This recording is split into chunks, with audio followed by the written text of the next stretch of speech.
All right, today we're going to create a bitmoji classroom. Bitmoji classrooms are really great for elementary schools. Lots of elementary teachers are finding it as a great way to engage their students. It makes it very interactive and exciting for them. That being said, this is actually primarily a Google Slides project. The Bitmoji adds a little extra to it, but you could actually create almost the exact same thing without the Bitmoji. You'd have the same links and all the activities. So this is a very Google heavy project. If you need to create a Bitmoji to start with, that's something you're going to have to do on your cell phone. Bitmoji is primarily something for Android or iOS smartphone, Apple products. So go ahead and create those on your own. You'll have to create your avatar or your emoji. Once you've done that, you're going to have to go to Google and create a link. So basically type in Bitmoji in Google. It'll ask you if you want to turn this into an extension. You'll have to say yes. But once you've done that, everything else is pretty straightforward. All right. So first things first, I'm going to go to Google Slides. You could type it in here. I'm going to go to my apps. I'm going to click on Slides. I'm going to create a new one. All right. So I'm going to have a blank page here. And this is actually going to be the background of your scene. So I'm going to get rid of this. Get rid of this. So now I've got my blank page. So what I should do now is go over to Slides. It's right here. And change my background. You can do colors. I'm going to choose an image. If you want, you could actually take a picture of your real classroom and upload it to your Google Drive. I'm going to do more of a cartoon style, so I'm going to type in floor and do autofill. Floor and wall background. So just generic floor and wall. You have a lot to choose from. It's up to you what looks like a classroom to your eye. I'm going to go with this gray guy. Okay, hit insert.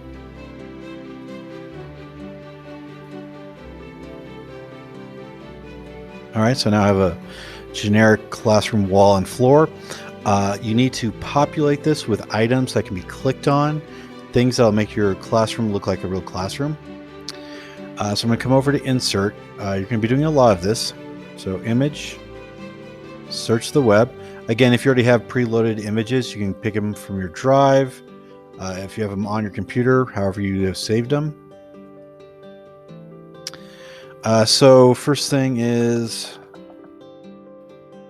whiteboard transparent. I don't really want to interfere with my background.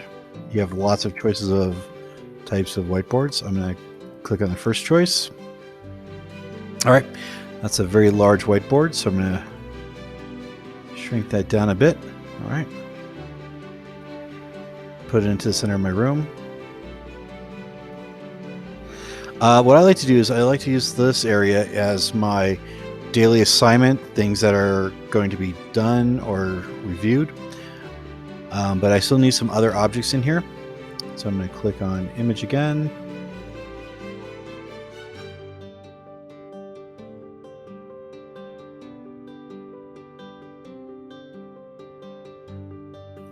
Now what I'm going to do with the shelves is I'm going to put books on these. And this is going to be a great tool for you to create, if you actually have true textbooks that you've saved as PDFs or however you have them, you can upload an icon or a picture of that book cover. You can put it on the bookshelf, and then when students click on that, it'll link them to whatever story or math problem that they have to do.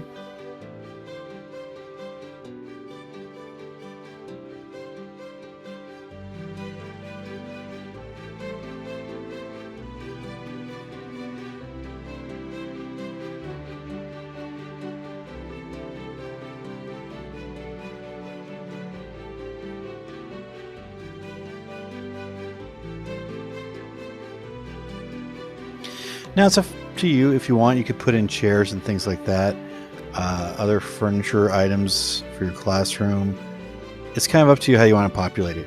Again, I would say stay fairly minimal. Again, only put in the things that you want your students to be able to click on.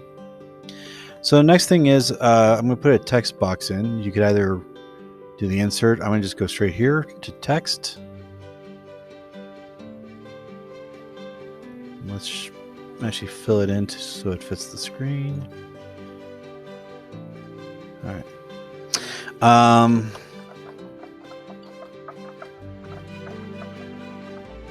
going to say today's art project.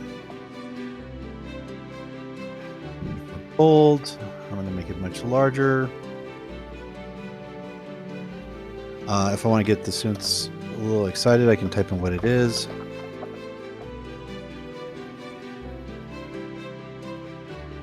And I'm going to make these optical illusion. All right, so after you show your students how to do this, they'll know to come in each day and click on this. The great thing is now that I have my background here, I can change whatever's on this board for each lesson, for each class, for each, however you want to divide that up. So to make this into a hyperlink that'll connect to something that you've already done, I'm going to highlight the whole word. I'm going to come over here to insert. I'm going to scroll down to link. Okay, so now it's going to need you to put in either a web page or a connection to something in your Google Drive. So I've already opened up a bunch of apps, so they're already good to go. I'm going to click on an art project I've already filmed. And at the top of the screen is the web address. I'm going to copy and paste that. So Control C. Go to my presentation. I'm going to come over here, hit Control V, hit apply. So I changed the lettering to the classic blue. So now if I come over here and click on it, it'll open up an app. And this is an art project I've created for my students. The video is a step-by-step presentation. Now, if you really like this painting by Vincent van Gogh, again, same thing. You can come on over here, go to Insert, Link.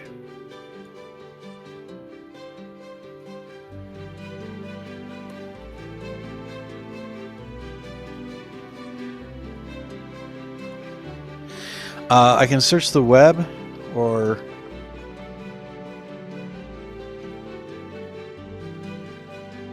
and of course the first thing is a Wikipedia.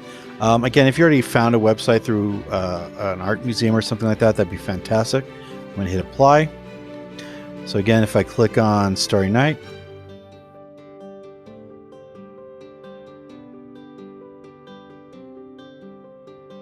all right. So back to my classroom. On this bookshelf, I wanted to put books. Again, you can put in stories that you've already saved as PDF files or however you've done it. So I need to find a book cover.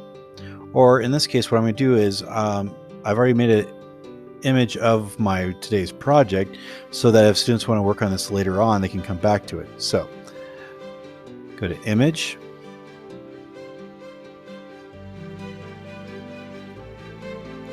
I'm going to my Google Drive because that's where I've saved the picture. Here's my thing. I will hit Insert. It's a little big, so I'm going to shrink that down a lot.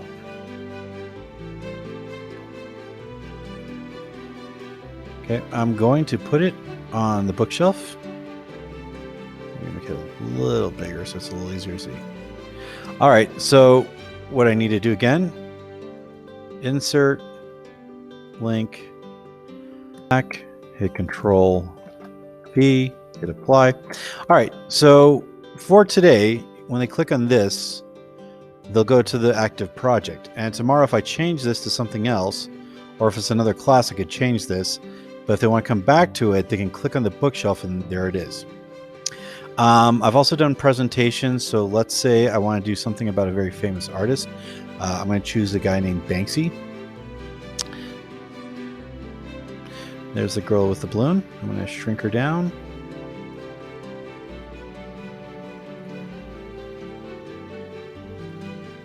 And I'm going to put her on the shelf.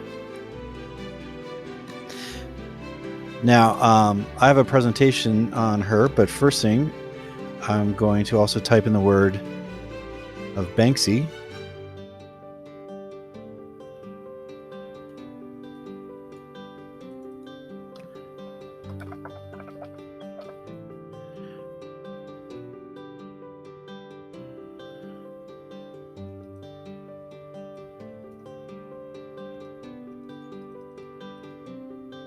All right. So what I have is a presentation and a video. So I'm going to do like I did before. I'm going to highlight his name, insert, link. Now, to be honest, my presentation is also a slides presentation, but I had to save it for the internet. That's kind of the only way you can share these things. So go ahead and save your presentation, load it up, and then you'll be able to transfer it over. All right, so here's my code. I hit Control C. I come over here, Control V, hit apply. So now what's going to happen is if you click on Banksy, you'll get a presentation on Google Slides that you've already made. And I'm going to click on her. Again, I'm going to use a video this time. And I have a video of an amusement park Banksy created. Go ahead and hit Control V and apply. So now on this shelf, I have my Banksy material, something they can research and read, something they can click on and watch. So I have two forms of one subject. And again, you can make a much bigger bookcase and populate it with as many things as you want. I could even do links to websites, other documentation, things like that. So this gives you a good idea of what this project is. Now I can stop here and this would be fine, but to add the Bitmoji part of it, again, you had to open up a Google account, add the extension. Once you have the extension done, all I have to do is come over to my extensions, click on Bitmoji,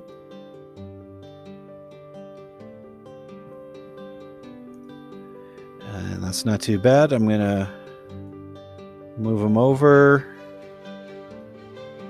All right.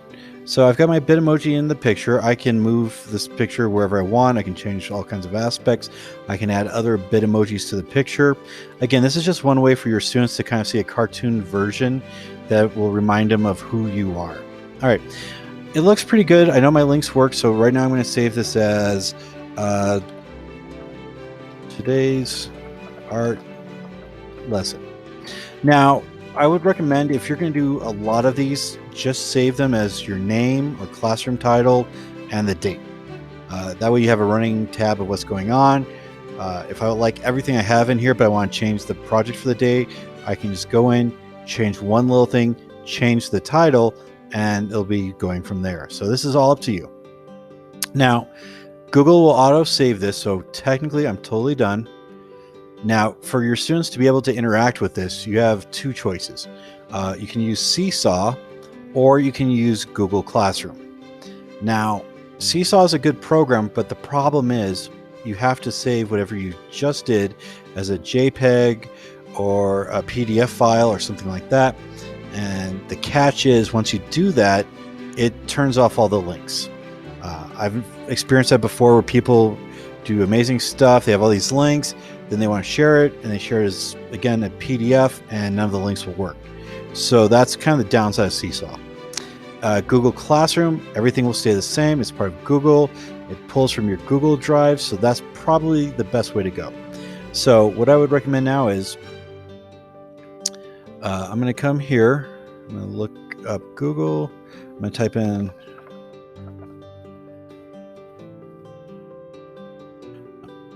Google Classroom. Google Classroom. Now I've been using Google Classroom for a while now, so I already have some examples here. Basically what you would do is go to the plus symbol, you would hit create a class unless you are a student, and then you would do join a class. So you would create your class. Since I already have one done, I'm going to just click on this guy. If you've never used Google Classroom, right here in the top is the code. This is the thing you have to share with your students. So again, if you went back to the other page and said join, it would ask you for a code. You put in this code, you are now part of this particular class. What I want to do is create a classwork. So I'm going to come here. I'm going to hit create. I'm going to hit assignment. There are other options. Some teachers put it as announcements, things like that. I'm going to hit today's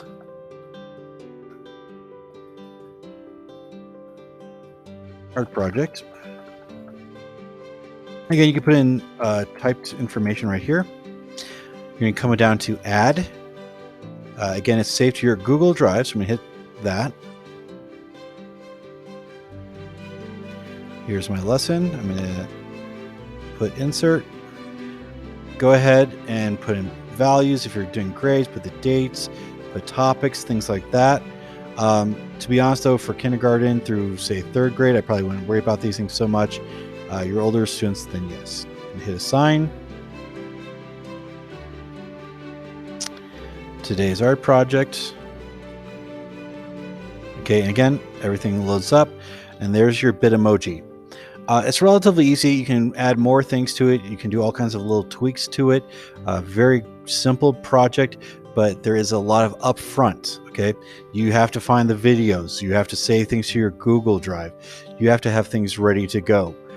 It looks easy to make, and it is, but the catch is, again, lots of upfront things. And if you like everything you did and you just want to change the project for tomorrow, you go back to this page, you delete this, type in new words and find a new link, and you can start the next day's project. So I hope you enjoyed it. Have a good day.